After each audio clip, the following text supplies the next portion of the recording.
Hello everyone, welcome on my channel. And this video we are going to work on Wyze Cam.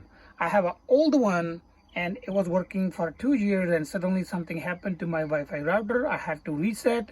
I put same Wi-Fi password, but this camera never worked again. So today is the time we're gonna set it up. I'm gonna show you on my app. As you can see, there's a camera. This one on the driveway cam, it shows offline. What we have to do, for sure, we have to click here, say add, then we have to choose add device, and here we have to choose camera. This one is Wyze Cam V3. We're gonna select on here. So now this one tells you what it does, so we're gonna follow the steps. I have to go behind this camera and press the reset button. So I have a tilted camera a little bit so you can see clearly. If you see here at this corner, there's a push button, and that's we're gonna push. And right now there's a light on the back side is blinking blue, it's gonna blinking orange, and camera gonna start talking.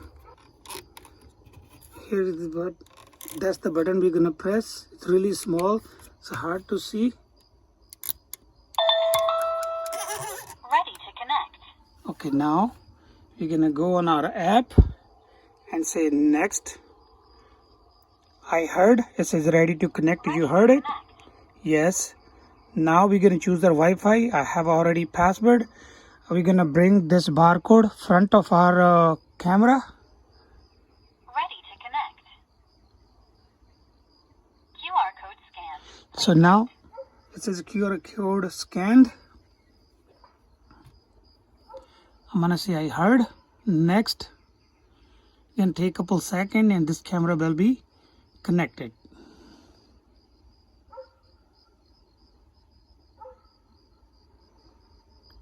Setup completed. Now I have to name the camera.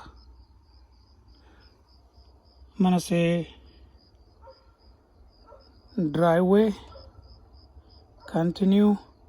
I don't want any plan. Next, continue, skip, finish. And now here the camera. That's all for today. That's the way you can set up your Wyze Cam if you have any issue or it disconnected with the Wi-Fi. So that's all for today. If you like my video, please like, share, comment, and don't forget to subscribe. Thank you very much. See you in your next video with a new topic.